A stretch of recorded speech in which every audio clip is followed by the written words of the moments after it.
Alright guys, my name is Goblin, and today we're going to be discussing whether professions are important during the Burning Crusade. I mean, long story short, they definitely are very important. They are definitely more impactful than they were in Classic. In Classic, while professions, well particularly the crafting professions, are mainly only used for pre-raid gear, apart from maybe blacksmithing. Blacksmithing, people will keep blacksmithing rather than, dropping it for something else. And obviously the massive meta for professions in Classic WoW is to just go engineering, because engineering is so ridiculously strong. But the meta for professions in TBC, it shifts, because the crafting professions become way more impactful and more useful. They don't just become a tool to get some really good pre-raid gear and there you go, Bob's your uncle, just call it a day. Because you get better upgraded recipes as you raid in TBC that will upgrade your, the pre-raid gear that you craft, and it'll also be competitive against certain, raid loot. So let's take a little look at the kind of gear that you can get from professions in TBC. Let me move this down a little bit. So the first thing I want to draw your attention to is the Spell Strike Hood set, because you can also get pants with it, and particularly that 2 set bonus gives a chance when your harmful spells land to increase the damage of your spells and effects by 90 to the 10 seconds. Okay, so that's a pretty ridiculous bonus, like a set bonus, and it outmatches basically any raid gear that you obtain. Most people will keep the Spell Strike set far into tier 6. They may start replacing it in Black Temple and Sunwell, but you're literally going to have this hood equipped for an entire year as a mage or a warlock. There are some other really strong pieces like the Frozen Shadowweave Robe, which is best in slot for a Shadow Priest and a Warlock, again for a very long time. You won't be replacing this for a while. And also the Spellfire Robes for a mage, particularly as it increases your spell damage by up to 7% of your total intellect. On top of this, you also have the Golden Spell Thread, which is a leg enchant, which is, long story short, that is a way for tailors to continue making money with their professions, so they won't drop them.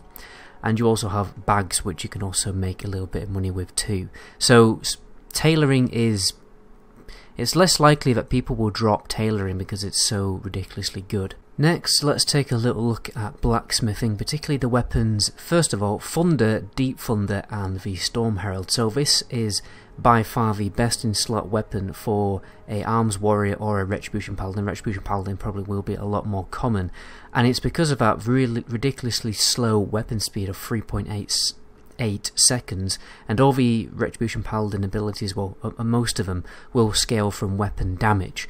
So despite the fact that from a first glance this weapon looks more like a gimmicky PvP weapon because it has a chance on hit to stun a target for 4 seconds and the stats are a little bit weird because they don't even have secondary stats, it still will be the highest DPS option. Secondly, we also have the Drake Fisthammer Dragonmaw Dragon Strike, which is best in slot for both a Enhancement Shaman and Fury Warrior, particularly because of that ridiculous haste proc, and it can be further upgraded with Nether Vortexes that drop from SSC. So again, these weapons will last you for a very long time, probably into Black Temple. Rogues may also go for the hammer, although they do prefer to spec into, swords and fist weapons, because the the talent bonus for maces isn't as good as the ones from, daggers, fist and swords. But even rogues will pick up, if they want to go blacksmithing, they will go for this sword offhand here called Blaze Guard.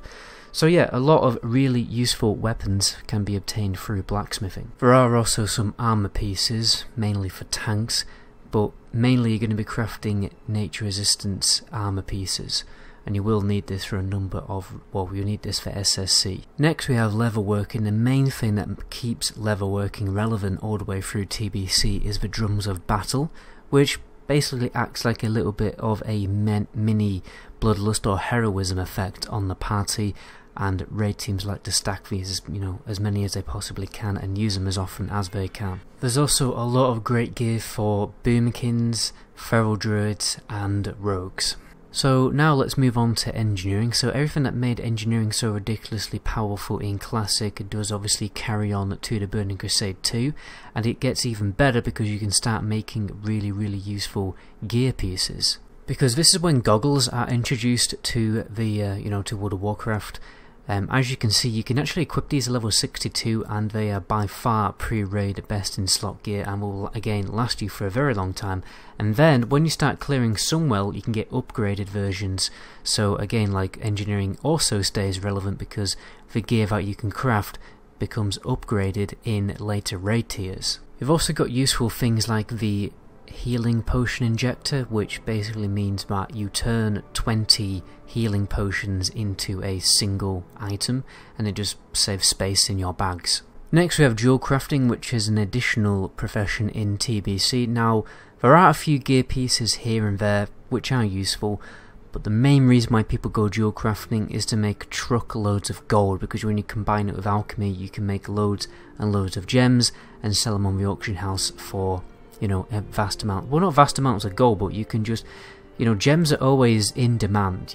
Everyone always needs gems because people are always getting, you know, better and better gear, so it's a huge money maker. It's probably the best money making profession in TBC, and I think it's like in the entirety of World of Warcraft, to be honest, because I bet people are still making loads of money on retail.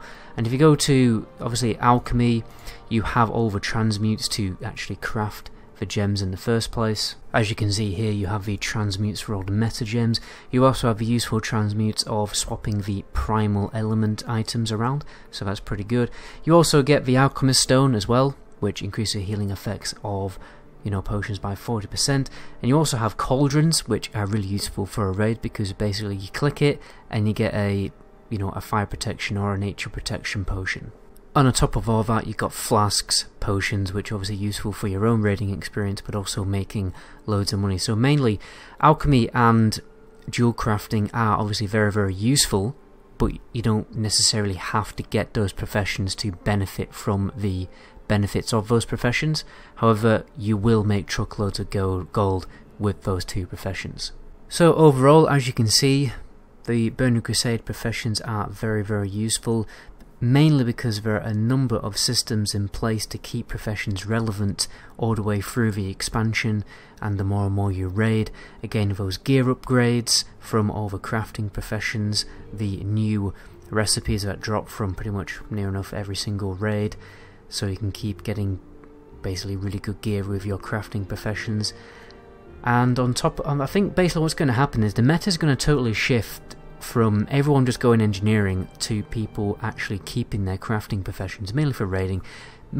If people are more focused on PvP, then yeah, the meta probably will be to just go for engineering. But I think what you'll see is a lot of people mixing engineering with the crafting professions so that they can keep that really good raiding crafting gear. But anyway, that's where I'm going to end the video there. My name is Goblin, and to my next video, ciao.